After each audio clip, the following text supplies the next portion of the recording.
जय हिंद स्टूडेंट। आज हम बात करने वाले हैं संयोजकता पे। ये कक्षा 10वीं विज्ञान के चैप्टर 4 का एक टॉपिक है संयोजकता। लेकिन आगे बढ़ने से पहले अगर आपने हमारे इस चैनल को सब्सक्राइब नहीं किया तो सब्सक्राइब कर लीजिए, बेल आइकन को दबा दीजिए और लाइक और शेयर जरूर कीजिएगा।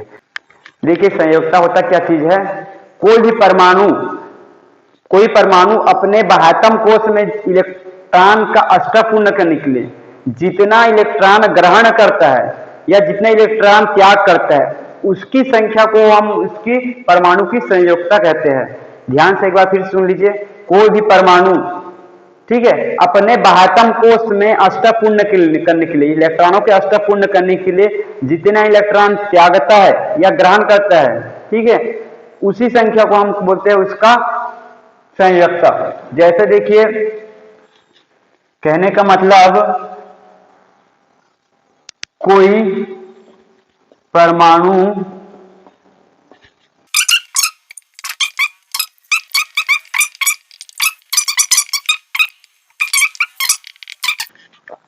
देखिए स्टूडेंट, इसमें हमने बताया, लिखा है कि कोई परमाणु अपने बाह्यतम कोश में स्तर पूर्ण करने के लिए जितना इलेक्ट्रॉन ग्रहण करेगा या जितने इलेक्ट्रॉन त्याग करेगा उसी पर इलेक्ट्रॉनों की संख्या को परमाणु की संयोजकता कहते हैं। जैसे एक एग्जांपल के तौर पे आप समझ लीजिए, जैसे सोडियम का परमाणु क्रमांक होता है 11।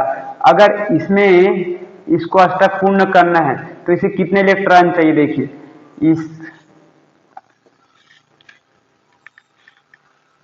ठीक है, तो इसके पहले कक्षा में रहेगा 2 इलेक्ट्रॉन, 1 2 3 4 5 6 7 8। दूसरे कक्षा में रहेगा तीसरा में रहेगा सिर्फ 1। तो सोडियम को अपना स्तर पूर्ण करने के लिए क्या करना पड़ेगा, 1 इलेक्ट्रॉन त्यागना पड़ेगा या 7 इलेक्ट्रॉन ग्रहण करना पड़ेगा। ठीक है, क्योंकि अंतिम कोश में देखिए, अंतिम से पहले कोश में कितना इलेक्ट्रॉन है, 8, और अंतिम कोश में 1 इलेक्ट्रॉन। तो अगर इसको अपना अंतिम कोश में 8 इलेक्ट्रॉन दर्शाना है, शो करना है, तो ये क्या करेगा, 1 इलेक्ट्रॉन को या फिर त्याग दे या 7 इलेक्ट्रॉन कहीं से लेकर आए। तो इसके लिए पॉसिबल क्या होगा, 7 इलेक्ट्रॉन कहीं से लाने के बजाय ये क्या करता है, 1 इलेक्ट्रॉन त्याग देता है और स्थायी हो जाता है। ठीक है, तो ये क्या करेगा, 7 इलेक्ट्रॉन लाएगा नहीं, ये अपना इलेक्ट्रॉन त्याग देता है। तो इसकी संयोजकता हम बोल सकते हैं 1 है। संयोजकता क्या है, 1। जैसे इसी में आ जाए मैग्नीशियम का होता है 12। तो ये क्या करेगा, इसके प्रथम कोश में 2 इलेक्ट्रॉन रहेगा, दूसरे कोश में 8 इलेक्ट्रॉन और तीसरा कोश में रहता है इसका 2 इलेक्ट्रॉन। तो ये क्या करेगा, ये या तो स्तर पूर्ण करने के, तो इसके लिए आसान क्या होगा, 6 इलेक्ट्रॉन लाना या 2 इलेक्ट्रॉन त्यागना। जाहिर सी बात है 6 इलेक्ट्रॉन लाने में ज्यादा मेहनत लगेगा। तो ये क्या करेगा, 2 इलेक्ट्रॉन आसानी से त्याग करके अपने बाह्यतम कोश में ये भी बोल देगा कि नहीं मेरा स्तर पूर्ण है। तो ये भी क्या करेगा, 2 इलेक्ट्रॉन त्याग देगा। तो इसका संयोजकता हो जाएगा आपका 2। ठीक है, इसका हो जाएगा 2। आगे देखिए एल्यूमिनियम का कितना रहता है, 13। तो ये भी क्या करेगा, देखिए इसके बाह्यतम कोश में रहता है, ये इसका आंतरिक कक्ष है, 8, बाह्यतम कोश में रहेगा इसका 1 2 3। अब इसे चाहिए कि स्तर पूर्ण करने के लिए कहीं से 5 इलेक्ट्रॉन लाए या 3 इलेक्ट्रॉन त्यागे। तो ये भी वही काम करेगा जिससे इसको आसानी हो। ये क्या कहा, 5 ज्यादा है तो 5 लाने के बजाय ये भी 3 क्या है, त्याग देगा। तो इसकी संयोजकता हो जाएगी 3। वैसे ही आगे आप देखिए, जैसे फास्फोरस का होता है 15। तो ये भी वही काम करेगा, यहाँ पे 2 इलेक्ट्रॉन, यहाँ पे 8 इलेक्ट्रॉन, यहाँ पे आपका 5 इलेक्ट्रॉन। अब देखिए इसके अंतिम कोश में कितने इलेक्ट्रॉन है, 5। अब ये स्तर पूर्ण करने के लिए आप फिर इसको 3 इलेक्ट्रॉन चाहिए या 5 इलेक्ट्रॉन त्याग दें। ठीक है, 3 इलेक्ट्रॉन कहीं से लाए या 5 इलेक्ट्रॉन त्यागे। तो इसके लिए आसान क्या होगा, आप बताइए। हाँ, अब उल्टा हो जाएगा। अब ये 5 इलेक्ट्रॉन देने के बजाय कहीं से 3 इलेक्ट्रॉन लाएगा। ठीक है ना, तो ये क्या, इसका अब संयोजकता देखा जाए तो हो जाएगा 3।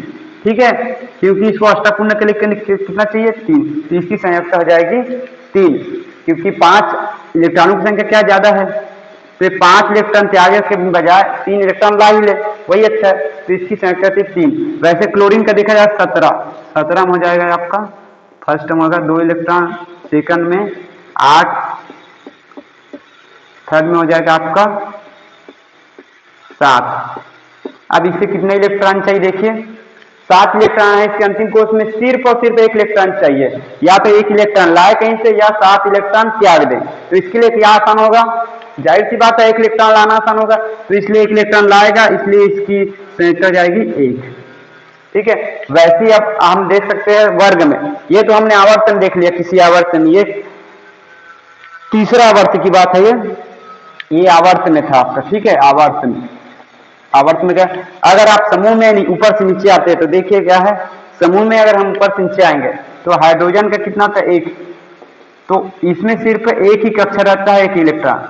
देखिए हाइड्रोजन की संयोजकता अगर 2 हो जाती है, मतलब इसे अंतिम कक्षक में 2 इलेक्ट्रॉन आते हैं, तो इसका अष्टक पूर्ण माना जाता है। ठीक है, तो इसको अष्टक पूर्ण करने के लिए कितना इलेक्ट्रॉन चाहिए, 1 इलेक्ट्रॉन चाहिए, तो इसकी संयोजकता क्या बोलेंगे अपन, 1। ठीक है, जैसे इसी में आ जाओ सोडियम, लिथियम का कितना है 3। ठीक है, लिथियम का होता है 3, तो इसमें आ जाएगा 2 इलेक्ट्रॉन। देखिए ये भी अपना अष्टक पूर्ण करने के लिए क्या करेगा, 1 इलेक्ट्रॉन त्याग दे या कहीं से 8 इलेक्ट्रॉन लाए, तो 7 इलेक्ट्रॉन लाए है ना, 7 इलेक्ट्रॉन लगेगा, 1 इलेक्ट्रॉन पहले से, तो ये क्या करेगा, 7 इलेक्ट्रॉन कहीं से लाने के बजाय 1 इलेक्ट्रॉन क्या करेगा, इसकी संयोजकता एक ही रहेगी। सोडियम का देख लेते हैं, सोडियम का तो हमने ऊपर बना लिया, फिर भी देख लीजिए, ये पहला में 2 रहता है, दूसरा में 8 रहता है और तीसरा में 1 इलेक्ट्रॉन। तो यहां भी 1 इलेक्ट्रॉन, जाहिर सी बात है 7 इलेक्ट्रॉन लाने में इसको क्या होगा, ज्यादा दिक्कत होगा, तो 1 इलेक्ट्रॉन त्याग देगा, तो इसकी संयोजकता एक ही रहेगा। पोटेशियम का देखिए, पोटेशियम का होता है 19, तो इसके प्रथम कोष में रहेगा आपका 2 इलेक्ट्रॉन, द्वितीय कोष में 8, तृतीय कोष में फिर 8 रहेगा और चौथे कोष में 1 इलेक्ट्रॉन आता है। तो ये भी क्या करेगा, 7 इलेक्ट्रॉन लाने के बजाय 1 इलेक्ट्रॉन त्याग देगा। ठीक है, तो चित्र को ध्यान से देखिए आप लोग, जब आवर्तन में हम लोग बाएं से दाएं गए, ठीक है, तब क्या हुआ, और ऊपर से नीचे आए तब क्या हुआ, ध्यान से देख लीजिए एक बार। देखिए अब मैं बता रहा हूं, देखिए हम जब किसी आवर्त में बाएं से दाएं गए तब क्या हुआ, कक्षाओं की संख्या देखो, इसमें कक्षा कितना था, 1 2 3 1 2 3 1 2 3, सभी में 3 ही कक्षा है, कक्षाओं की संख्या में कोई फर्क नहीं है, सिर्फ बाटम कोष में इलेक्ट्रॉनों की संख्या बढ़ रही है, यानी उसकी संयोजकता बढ़ रही है, परिवर्तित हो रही है। ठीक है, उसका इधर घटता भी है। ठीक है, दाएं तरफ जाएंगे तो संयोजकता घटता है, एक निश्चित सीमा तक जाने पर बढ़ता है, उसका घटता है। तो एक चीज तो है कि इसमें बाएं से दाएं जाने पर आपकी कक्षाओं की संख्या में परिवर्तन नहीं होता, स्थायी रहता है, 3 है तो 3 ही रहेगा। ठीक है, सिर्फ इलेक्ट्रॉनों की संख्या बढ़ता है। दूसरा चीज, ऊपर से नीचे आएंगे जब वर्ग में, ये क्या है, वर्ग या समूह में जब ऊपर से नीचे आएंगे तो देखिए, पहला हाइड्रोजन में देखिए हमने 1 ही कक्षा था, लिथियम में कितना कक्षा था, 2 कक्षा, सोडियम में कितना कक्षा था, 3 कक्षा, पोटेशियम में कितना हो गया, 4 कक्षा। ठीक है, 4 कक्षा। तो इधर से इधर जाने पर, ऊपर से नीचे आने पर क्या कक्षा की संख्या क्या है, बढ़ रही है, संख्या बढ़ रही है। ठीक है, बट यहाँ पे कक्षाओं की संख्या क्या है, नहीं बढ़ रही है। संयोजकता इसका स्थायी है, संयोजकता क्या है, स्थायी है, मतलब परिवर्तन नहीं होता। वर्ग में ऊपर से नीचे आने पर संयोजकता पर कोई परिवर्तन नहीं होता, सिर्फ उनकी कक्षाओं की संख्या बढ़ती जाती है, समझे। और जब आवर्त में बाएं से दाएं जाते हैं तो इसमें संयोजकता परिवर्तित होता है, इसके अपोजिट जस्ट संयोजकता तो परिवर्तित हो जाता है इसमें। ठीक है, संयोजकता परिवर्तित हो जाता है, परिवर्तन होता है। ठीक है, कक्षा में कोई परिवर्तन नहीं होता। ठीक है, कक्षा में कोई परिवर्तन नहीं होता।